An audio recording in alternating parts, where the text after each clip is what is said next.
everybody. Welcome back to the Hormone Hacker Revolution. I'm your host, Dr. Michelle Sands, and throughout this event, my goal is to educate, empower, and inspire you to balance your chemistry so that you can have more energy, less fat, improved moods, better sex, and so you can really enjoy your life, because that is what it's all about. That's what we all really want.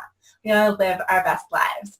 And today I'm so excited because I'm talking with KJ Landis today. KJ is an amazing woman. She is just such a breath of fresh air when it comes to really learning how to live your best life. She is an author, an educator. She's a health coach, a life coach. Also, she's certified as a personal trainer. She has certificates in nutrition, psychology, child development, and she speaks locally in San Francisco and also teaches across the globe.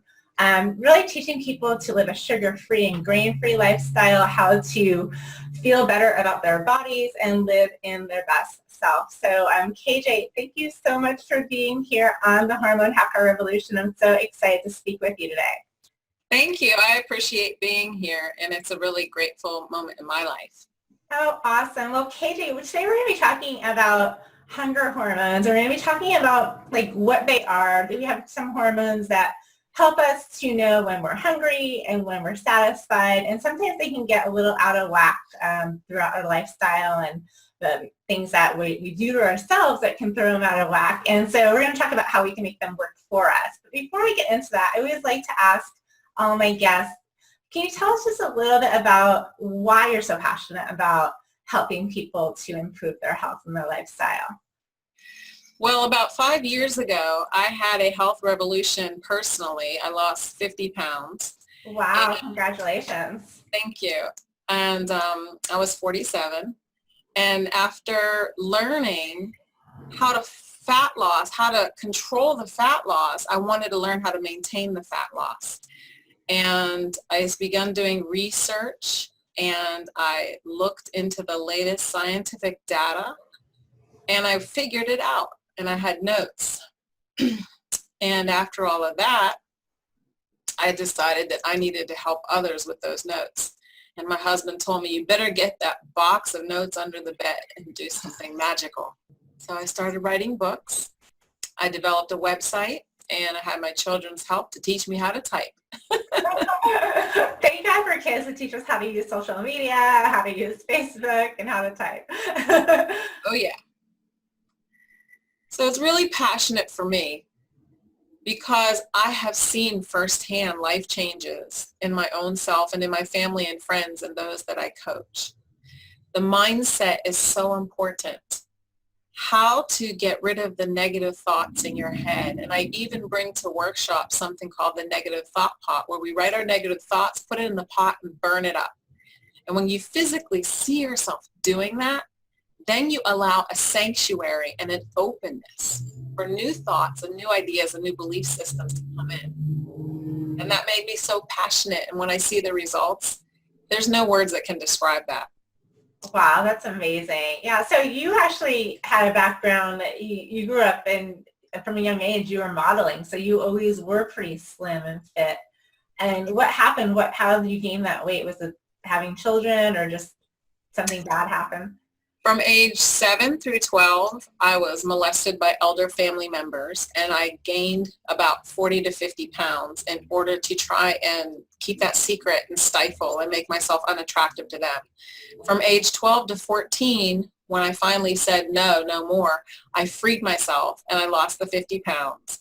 From 14 to 16, I grew 8 inches, and then I began modeling. And actually, I began modeling when I was 4 years old as the flower girl at bridal shows. Wow. When I had children and when I started, working with my mid-30s after I stopped modeling, the weight came on.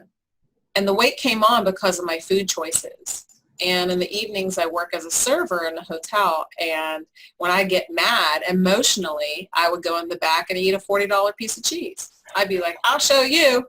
But who was I punishing? I was punishing myself. And when I had my personal midlife crisis, I signed up for a liposuction. And I told my husband, I put the down payment down, honey, and I'm not available on Valentine's Day to pick up the children from school. And he said to me, oh, no. You know what happened to Kanye West, Mama. We're not having that. So it was heated, and I decided, okay, it's not worth having a marital issue over. It's just fat. And I went on the doctor's website that was hosting the liposuction, and she had other options for fat loss, and one of them was a hormone called HCG. So after 7 weeks of research, I decided to take that down payment and just use that, and I followed a hormone program called HCG, and it was a protocol that was teaching me and re-educating me on how to eat real whole foods, protein, fibrous green leafy vegetables, and a gallon of water a day. And here I am 5 years later maintaining that and teaching it to others. But I teach it to others without the HCG. I teach it to others for real food all the time. Well, so let's talk about the hunger hormones. So our bodies are fabulously designed, where we have these signals that our brain sends and these hormones that tell us when we should eat and when we don't need to eat. Like when we have a hormone named leptin that tells us that we're satisfied, we don't need any more food, we can go without, so we don't need to eat. And then the other one, ghrelin, which are the two main hunger hormones. There's other neuropeptides and enzymes that get involved, but we won't get into the deep science. But ghrelin is the one that tells us that we need to eat, and it really raises the appetite. And in most people, that works out just fine. You eat, like in children, for instance, if you ever watch your kids eat, they eat until they're full, and then they stop eating, and they're done. It doesn't matter if there's something left on their plate. Their bodies are working, and their systems are telling them when they're hungry and when they're full. But what happens as we get older? Like, how does that get out of whack?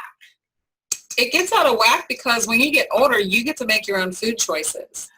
And we are inundated in our society with commercials, with ads, with sales, all on fake foods, foods that are not found in nature.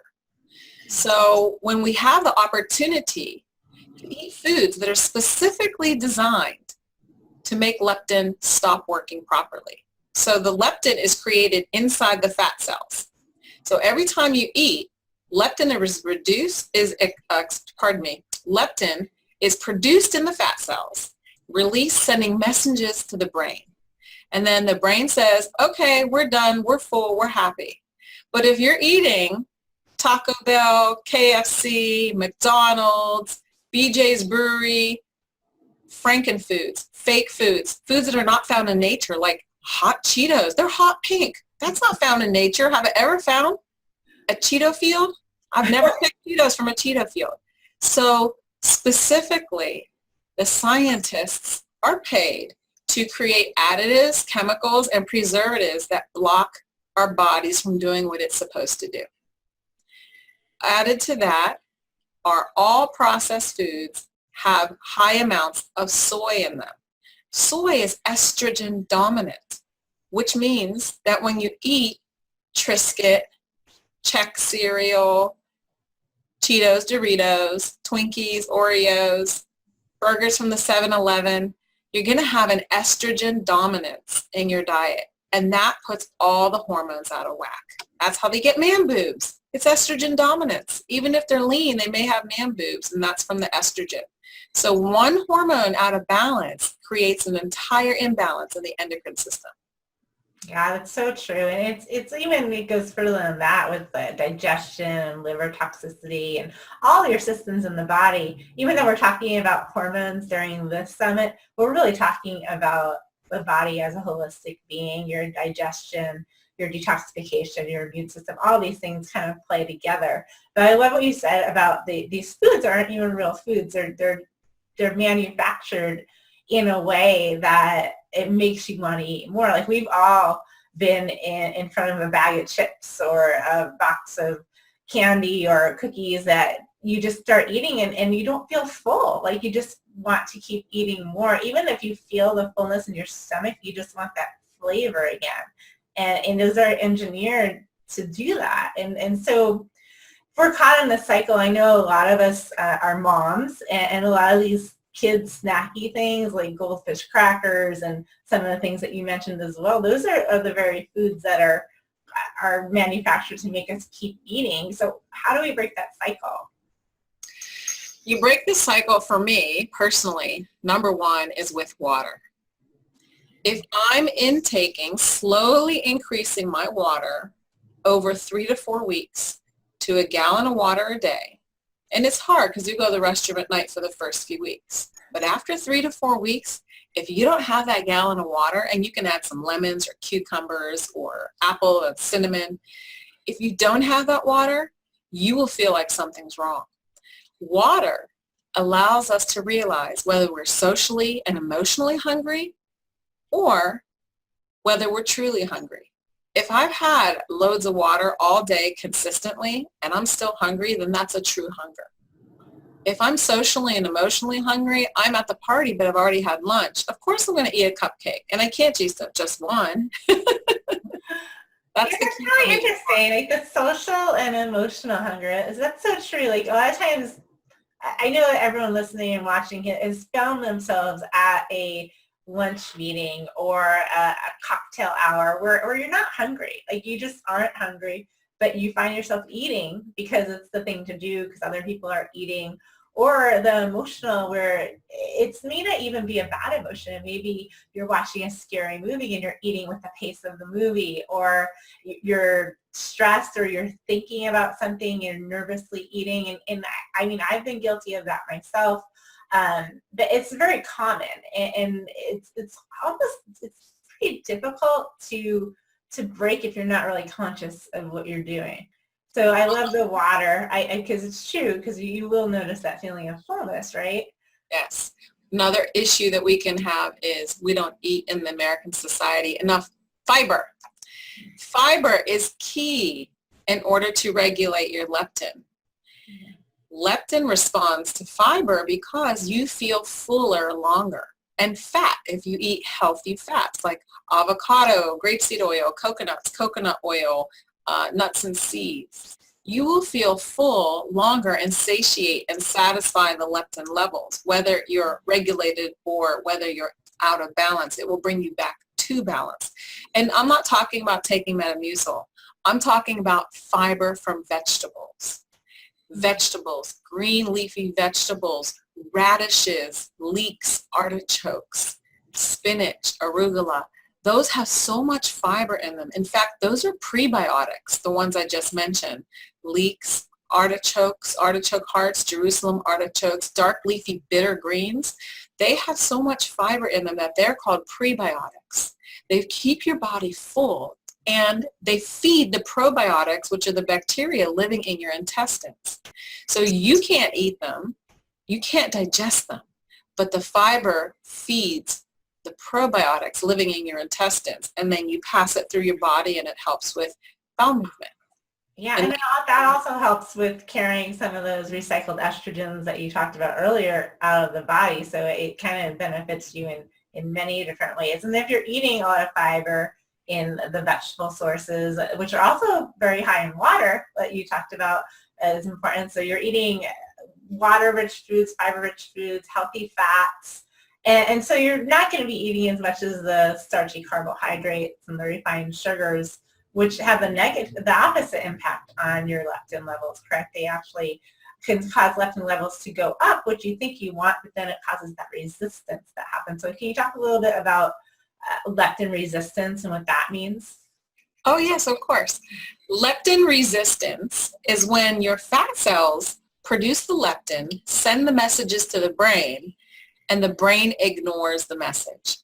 The brain does not get the message, and so you keep feeling hungry. So with all these fake foods and stress levels and pollution in the air and chemicals in our cleaning supplies, we just can't help it. In your nail polish, in your shampoo, it affects your hormonal system. So if you don't get enough sleep.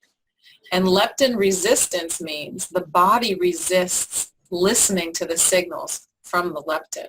So your brain is not getting the message, and your brain doesn't respond with giving the right message out, saying, hey guys, we're done, we're full now.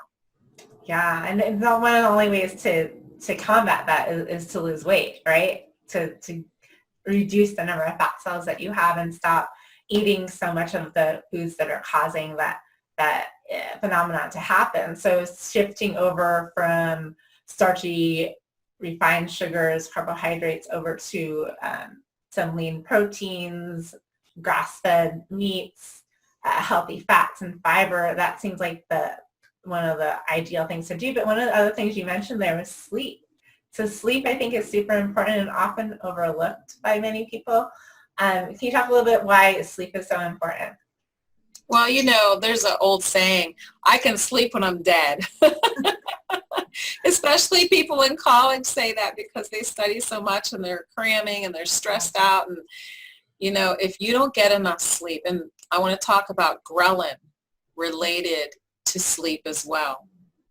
So if you don't get enough sleep, the messages do not get to the brain and there's leptin resistance. Now, ghrelin is also affected by sleep if you don't rest well because the leptin and the ghrelin shut down at night so you can rest. They completely shut down. Otherwise, the ghrelin, which makes you hungry, think of ghrelin as growl, your stomach growling. The messages are sent from the stomach. It's and that way you're hungry, right? So ghrelin makes the stomach growl and sends messages to the brain saying, I'm hungry, it's time to eat. And if you don't go to bed at the right time for you or sleep 8 hours or more, at least 7 hours, your body raises the cortisol levels. And the cortisol levels mean, hey guys, we're having emergency status. It's fight or flight mode. And this is ancient. You don't get enough sleep, which means you must be running from a tiger or you must be in a famine state, fight or flight. So as the cortisol rises and makes your body hold on to fat during those emergency modes, the ghrelin also rises. It's connected. Ghrelin chases cortisol. So if you're not sleeping, then the ghrelin says, I'm hungry, I'm hungry, I'm hungry. How many times have you gone out dancing or stayed late in a nightclub and then you have a full hunger at 2 a.m. when the club closes and you're hungry and you all go out to Denny's and eat giant breakfast and then you go home and sleep? The center of the brain that tells you you're tired and the center of the brain that tells you you're hungry is located in the same place. So if you don't listen to the sleepy melatonin talking to you, which is another hormone, then you're going to listen to the ghrelin and go out and eat with your friends at 2 a.m. And that affects the leptin because you're eating at the wrong times when you should be sleeping. So the leptin is not able to send the proper messages to the brain in response. Wow. So you say 7 is the minimum, 7 to 9 hours ideally for sleep. Yes. Most days I sleep 8 to 10. See, that's awesome. And I think that it's important, especially women in different stages of our lives. I do believe that women need a little more sleep than men. And you're going to vary from one phase of your life to another, how much sleep you need. So really paying attention to even something like your hunger levels can be a way to indicate whether you're getting enough sleep or not. One other thing that you talked a little bit about stress. I'm going to get to that in a minute. But one other component that can affect your hunger hormones, exercise. So, and then if people who are worried about their hunger hormones, oftentimes they're concerned about their weight. So they might be doing a lot of exercise, which can be impacting hunger hormones, or the wrong type of exercise. So what's your take on exercise, and what would be the best type of exercise to do if someone's looking to get their hunger hormones back in balance? Well, for exercise, personally, I feel whatever exercise that you can do that you're not dreading, that you actually enjoy, is the best exercise to do for long life overall. If you're hormonally imbalanced and you want to get your ghrelin and your leptin and your cortisol and your metabolism, which is created by the thyroid and the hypothyroid, if you want to allow your body to get back in balance with the ghrelin and the leptin, you need high intensity bursts. And I'm not talking all day, long day, because if you over-exercise, again, your body sees you in a famine state or an emergency state and will resist losing the fat because of the cortisol. But if you're trying to get your hormones in balance, so your whole life is in balance, I suggest 20 minutes of HIIT, which is high intensity interval training, or intense weightlifting, or sprinting up a hill in between walking down a hill. Only 20 minutes, 3 times a week. You need those bursts in order to shock the body. You need those bursts in order to raise all the circulation in the body.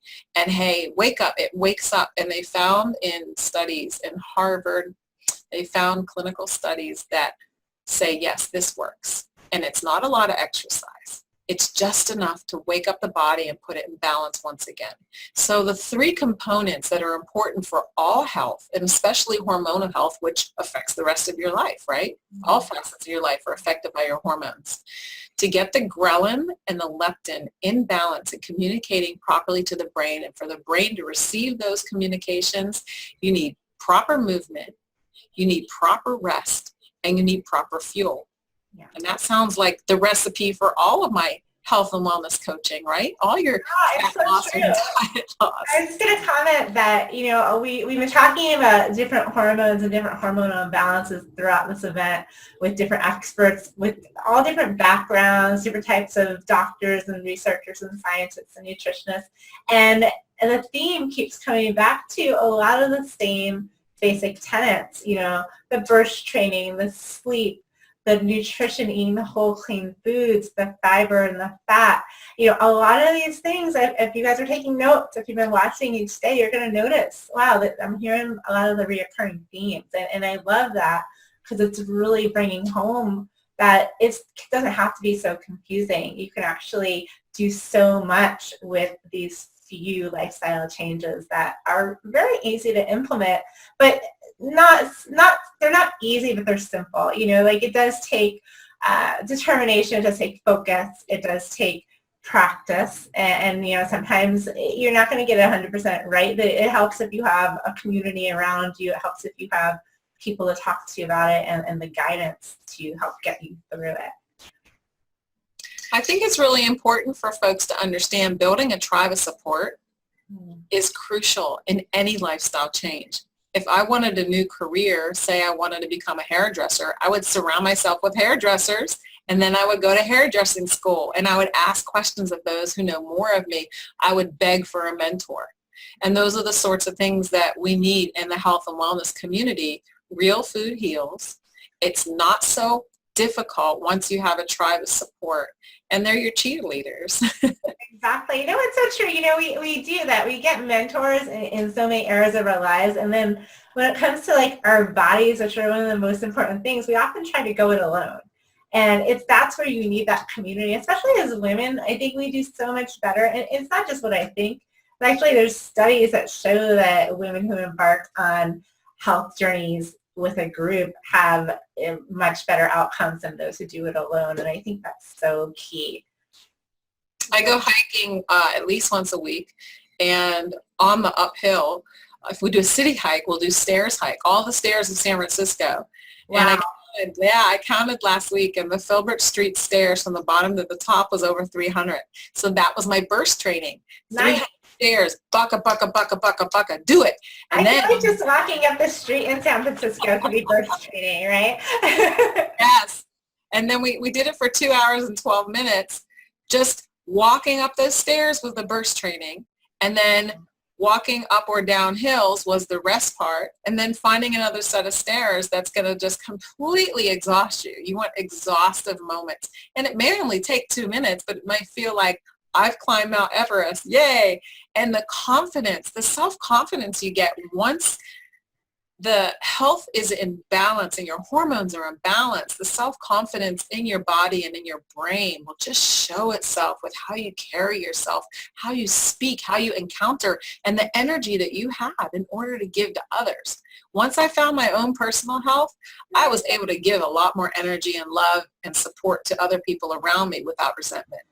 That's so true. It does impact so many areas of your life, from your career to your family life, your relationships, and just your overall confidence and enjoyment of pursuing whatever you're passionate about. A lot of times when you're dealing with so many imbalances, it's hard to even find joy in your life. So I think that is really important to focus on whatever area you feel most drawn to, like whether it be your hunger hormones or your sex hormones or your blood sugar. You're going to know intuitively what it is you need to work on, and that's your starting point. I think that that's important to note.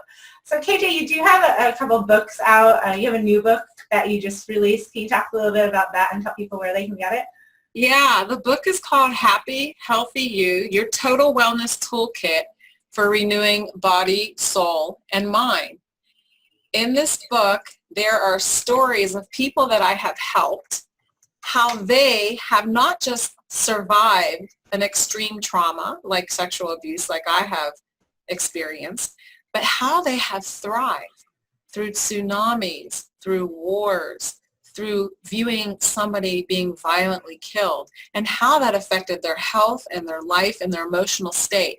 So we go through role-written journal, meditation, movement, getting out in nature, yoga, and how all the holistic things that we can do completely to bring our body back in homeostasis so that we feel like we are in the most authentic, beautiful selves that we own, because you only get this once. Even if I am reincarnated, darn it, God doesn't let me remember this life and the next life. How funny. Well, thank you so much for sharing your knowledge and for sharing your personal story with us. I know it's not always easy to talk about things that happened in the past, but I think by sharing that, you're helping other people who may have gone through something similar to have the strength to know that there's hope for them and that they can turn it around, and there's other people out there like you who understand. So thank you so much for sharing your story and also the stories of your clients who obviously have been through some horrible or life-changing moments that sometimes you think that that's all you can do and it has to end there, but knowing that you can get through it and you can actually live that happy, healthy life, it's so amazing. Thank you so much. I just want people to understand you're not alone. Whatever you're going through, there is someone out there in the world who is going through something not identical but similar. Mm-hmm. And for you just to understand that thing, that you are not alone, then you can reach out and ask for help. You're not weak if you ask for help. You're courageous, you're vulnerable, and you're allowing yourself to open up just a little bit more. That's such a, what I always often say, as I work with a lot of moms, and moms are kind of difficult to get to ask for help. A lot of times they want to be the helper, but I always think that when you ask someone for help, you're giving that person the opportunity to give help. And we all know what it feels like when we're able to help somebody. It feels amazing. So you can actually give that feeling to somebody when you reach out and ask for their help. So I think that's important to remember, that it's actually an act of kindness to ask for help as well. Absolutely. Awesome. So KJ, you have an amazing free gift also for everybody who's watching right now. Can you tell us a little bit about what they can get when they download your newsletter? Yes, I have an e-brochure, and I also pass this out at all my workshops in the library systems and senior centers in San Francisco. It is the Superior Self's Guide to Wellness from Within. And this allows us to see the 9-step program that I have created after my fat loss in order for folks to slowly transition away from the standard American diet to the most nutrient-dense diet possible. And you can take as long or as short time as you want upon each step. Of course, for me, starting with water. I also share in there the secret names for MSG and sugar, so you can learn how to read food ingredient labels. Take it with you, print it out, keep it on your phone, and give yourself the opportunity to know exactly what's in your food that's messing with your hormones. And finally, I have what are fats and what are grains and what are healthy fats and what we should stay away from in order to live the most healthful, hormonally balanced life possible. Wow, that sounds like a really valuable resource. And I really do love your philosophy with your 9-step system, how you can take it as slow as you need to if you want to just make that one change, drinking more water, and take 2 weeks to do that before moving on to the next step. You're still moving in that forward direction. So I love your philosophy of really meeting people where they're at and putting it into ways that they can make it doable for them, and that's so great. So thank you so much for being part of this event. I feel like I could talk to you for hours on multiple subjects, because you are so knowledgeable and so passionate about what you do, and that's what I love about you so much, is that it's really from the heart. So thank you for sharing that with us. Thank you for having me. Have a blessed day. Awesome, you guys. And thank you all so much for watching today. I know that you have so many options with your time, and I'm so happy that you chose the Hormone Hacker Revolution to take some time and learn something that you can actually use in your life, put it to use, and hopefully improve your health, your wellness, and your happiness. So don't forget to download KJ's free gift. Grab that brochure, keep it in your purse, and use it to help you guide your way to your happier life. So thank you again. I'm Dr. Michelle Sands, and I will see you back for our next interview on the Hormone Hacker Revolution. Take care. Bye-bye.